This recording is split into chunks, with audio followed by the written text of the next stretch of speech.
Hello guys, welcome back to my channel study with Nitika. आज के इस टॉपिक में हम डिस्कस करने वाले हैं, जैसे हमने पहले पढ़ा था इंक्लूसिव क्लासरूम। और इंक्लूसिव क्लासरूम के अंदर हमारी जो यूनिट थर्ड है ना, उसमें एक टॉपिक है कि कैसे बच्चों को जो कंटेंट क्लास में दिया जा रहा है वहाँ पर उसको बच्चे ले सकें, अडेप्ट हो सकें वहाँ पर। ठीक है, कंटेंट को समझने के लिए अडेप्टेशन।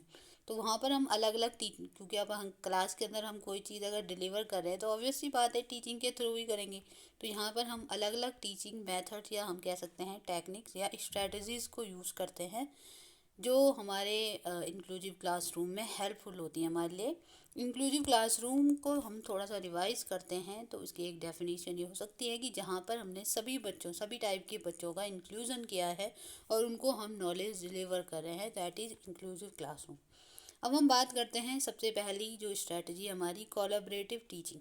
कोलैबोरेटिव टीचिंग नाम से ही पता चल रहा है कोलैबोरेशन का मतलब। कोलैबोरेशन एक लैटिन वर्ड है जिसकी मीनिंग होती है focus on the process of working together, यानी कि एक साथ काम करने की जो प्रक्रिया होती है उस पर फोकस करना। अब कोलैबोरेटिव टीचिंग में क्या होता है कि बहुत सारे जो लोग होते हैं वो क्या करते हैं, ये एक क्लासरूम टेक्निक है जहाँ पर बहुत सारे लोग एक साथ ग्रुप में काम करते हैं किसी चीज़ को करने। कोलैबोरेशन का मतलब ही वही होता है, ग्रुप में काम करना। तो टीचिंग के लिए ग्रुप में काम किया जाता है, उसी को कोलैबोरेटिव टीचिंग कहते हैं। अब कैसे किया जाता है वो हम आगे जानते हैं। Teacher works as a mediator and facilitator. यहाँ पर जो टीचर होता है वो एक मीडिएटर और फैसिलिटेटर की तरह काम करता है। Collaborative teaching is a reform to an educational approach in which general and special educators work in a coactive and coordinate fashion and teach jointly academically and behaviourally heterogeneous group of student in educationally integrated setting या general classroom. अब इसका मतलब क्या हुआ? इसका मतलब simple सा ये है कि किसी जनरल क्लासरूम में क्या होता है, अब देखो वहाँ पर नॉर्मल बच्चे भी हैं तो उनके लिए जनरल टीचर्स हैं, जो स्पेशल बच्चे हैं उनके लिए स्पेशल एजुकेटर्स हैं। अब हम ऐसा नहीं कर सकते ना, क्योंकि अगर हम स्पेशल एजुकेटर्स को हम अगर अलग से बुला रहे हैं और बच्चों जो नॉर्मल बच्चे नहीं हैं, जो चिल्ड्रन विद डिसेबिलिटीज़ हैं या स्पेशल नीड्स हैं, तो हम उनको अगर स्पेशल एजुकेटर से ही पढ़ा रहे हैं तो हम क्यों ना उनको स्पेशल एजुकेशन में ही डालें। हमें इंक्लूसिव एजुकेशन की ज़रूरत ही क्या पड़ी। पर हमें तो उनको सबको मिला करके पढ़ाना था ना, सबको एक साथ करके हमें उन्हें नॉलेज देनी थी ना, एजुकेट करना था ना। तो उसके लिए हमने क्या किया, जनरल टीचर्स और स्पेशल एजुकेटर्स को एक साथ वर्क करने के लिए कहा। एक साथ हम उन्हें लाए एक को एक्टिव और कोऑर्डिनेट फैशन में, जहाँ पर वो दोनों क्या करते हैं, आपस में पढ़ाते हैं एक साथ, चाहे वो एकेडमिकली हो, चाहे उनको एकेडमिक का नॉलेज देना हो या बच्चों को बिहेवियरली ट्रेंड करना हो। ठीक है, ये सारी चीज़ें जो भी हमारा हेट्रोजेनस ग्रुप है स्टूडेंट का, किसी भी क्लास। हेट्रोजेनस का मतलब क्या होता है, वहाँ पर सभी बच्चे एक जैसे नहीं होते। कुछ बच्चे नॉर्मल हैं, कुछ बच्चे एवरेज लर्नर हैं, कुछ बच्चे स्लो लर्नर हैं, कुछ डिसेबल्ड हैं, या हम कह सकते हैं स्पेशली एबल्ड हैं, उनके अंदर कुछ और एबिलिटी है। ठीक है, इस तरीके की चीज़ें। तो कोई एक्सेप्शनल चाइल्ड है। तो इस तरीके का जो क्लासरूम होता है उसे हम हेट्रोजेनस क्लासरूम या ग्रुप कहते हैं। तो इन बच्चों को पढ़ाने के लिए कोलैबोरेटिव टीचिंग का हम इस्तेमाल करते हैं, जहाँ पर जनरल और स्पेशल एजुकेटर एक साथ काम करते हैं बच्चों की एकेडमिकल यानी कि शैक्षिक रूप से और व्यवहारिक जो पक्ष होता है व्यावहारिक रूप से इस तरीके से उनमें परिवर्तन लाने की कोशिश करते हैं। It is being use more and more in serving academically abled student with disability including a large number of student with learning disability. और ज़्यादातर कोलैबोरेटिव जो टीचिंग है ये लर्निंग डिसेबिलिटीज़ वाले जो स्टूडेंट्स हैं उनके साथ इंक्लूजन में ज़्यादातर आजकल यूज की जा रही हैं, जहाँ पर कुछ बच्चे ऐसे हैं जिनको लर्निंग डिसेबिलिटी हैं। अब लर्निंग डिसेबिलिटी के बारे में हम पिछले वीडियोज़ में बहुत सारी चीज़ें पढ़ चुके हैं। ज़रूरी नहीं है कि एक लर्निंग डिसेबिलिटी वाला बच्चा फिजिकली भी डिसेबल हो।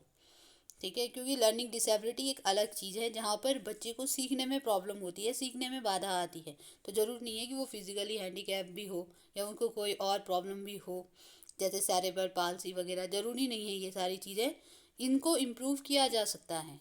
तो ज़्यादातर जो लर्निंग डिसेबल्ड बच्चे हैं वो जब नॉर्मल जो बच्चे हैं उनके साथ रहते हैं, ऐसे ही इंक्लूसिव क्लासरूम में कोलैबोरेटिव टीचिंग आजकल ज़्यादातर यूज़ हो रही है और हेल्पफुल भी हो रही। Collaborative model to support The CWSN as well as CWSN means children with the special needs as well as normal student in order to meet the demand of the general education environment are as given below। और collaborative models के अंदर दो तरीके के model आते हैं जो कि चिल्ड्रन विद स्पेशल नीड को सपोर्ट करते हैं।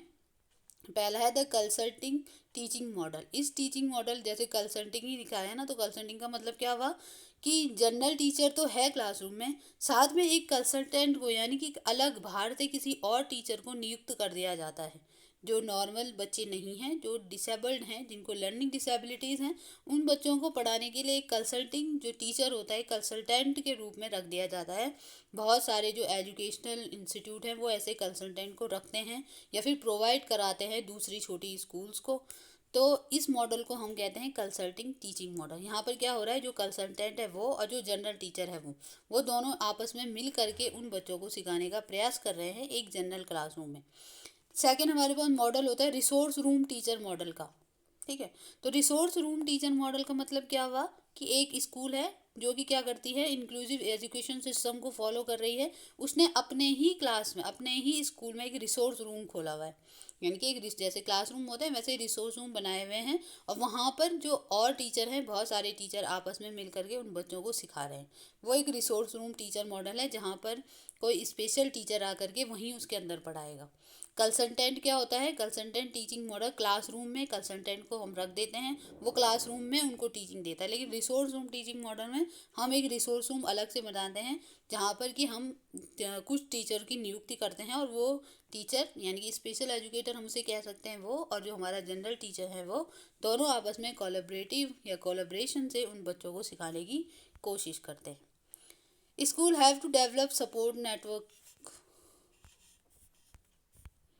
ठीक है, तो जो भी कोलैबोरेटिव टीचिंग है इसके लिए जो स्कूल है उसको क्या करना पड़ेगा, सपोर्ट नेटवर्क जो है डेवलप करने पड़ेंगे। सपोर्ट नेटवर्क का मतलब ये है कि ज़्यादा से ज़्यादा जान पहचान। जान पहचान का मतलब ये नहीं है कि ऐसे कोई, जान पहचान का मतलब यहाँ पर है कि तुम अलग अलग ऑर्गेनाइजेशन से जुड़ो, वहाँ पर जो स्पेशल टीचर्स हैं, जो अच्छे से अच्छे ट्रेंड टीचर हैं, उनको लेने की कोशिश करो। क्या पॉलिसीज़ चल रही हैं, कौन सी इंस्टीट्यूट में स्पेशल एजुकेशन पे ज़्यादा ध्यान दिया जाता है, अच्छे ट्रेनिज वहाँ पर ट्रेंड किए जा रहे हैं, अच्छे बच्चे वहाँ अच्छे जो भी पढ़ने वाले हैं, एजुकेटर्स हैं, वहाँ पर उनको ट्रेनिंग दी जा रही है। तो इन सब चीज़ों का पता करके अपने स्कूल के लिए आप हायर कर सकते हैं या फिर उनके साथ कोलैबोरेशन कर सकते हैं कोलैबोरेटिव टीचिंग को बढ़ावा देने के लिए।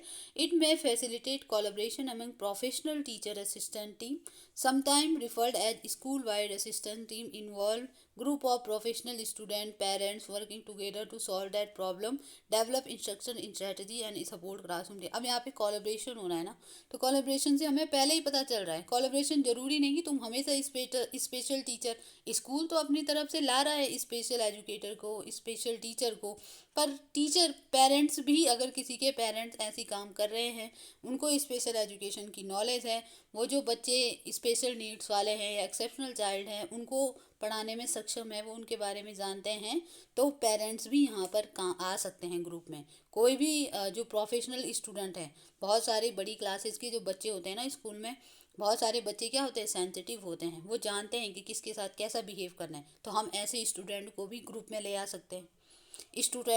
स्कूल की जो असिस्टेंट टीम्स हैं, अगर उनमें से कोई है जो ऐसी हमारे साथ कोलैबोरेटिव यानी कि इन बच्चों को पढ़ाने में रुचि रख रहा है, उसको प्रॉपर चीज़ों का पता है, तो वो भी आकर के कोलैबोरेशन में शामिल हो सकता है। तो ज़रूरी ये नहीं है कि केवल कोलैबोरेशन में कोई एक जनरल टीचर और एक स्पेशल एजुकेटर ही हो, पेरेंट्स भी जुड़ सकते हैं, स्कूल के अदर टीम जुड़ सकते हैं, और कोई प्रोफेशनल टीचर है जो असिस्टेंट टीम्स हैं, टैट हम जिन्हें कहते हैं, तो अगर वो भी जुड़ना चाहते हैं तो सारे लोग जुड़ सकते हैं। तो कोलैबोरेटिव टीचिंग का मतलब ये है कि कोलैबोरेशन में हम किसी को भी ले आ सकते हैं। इसका फ़ायदा यही है कि जो भी बच्चे हैं उनको ज़्यादा से ज़्यादा सपोर्ट मिलेगा। इससे अगर बहुत सारे लोग एक ग्रुप में आकर के काम कर रहे हैं, डिसेबल बच्चे यानी कि जो नॉर्मल चाइल्ड नहीं हैं उनके बारे में कुछ सोच रहे हैं, तो इसका मतलब ये है कि कुछ पॉजिटिव डायरेक्शन में काम हो रहा है। ठीक है, तो इसके थ्रू हम क्या कर सकते हैं, कोलैबोरेटिव टीचिंग मॉडल जो है एक बड़े लेवल का मॉडल हो गया जहाँ पर स्कूल को ही नहीं बल्कि पेरेंट्स का इन्वॉल्वमेंट भी बहुत ज़्यादा ज़रूरी है। तो ये चीज़ हम देखते हैं, और ये ज़्यादातर जो हेल्पफुल है वो लर्निंग विद जिनके अंदर लर्निंग डिसेबिलिटी है उनके लिए ज़्यादा हेल्पफुल है। तो ये चीज़ हम देखते हैं। आगे हम दूसरी स्ट्रैटेजी पे भी बात करते रहेंगे। तो अभी के लिए इतना ही। Thank you.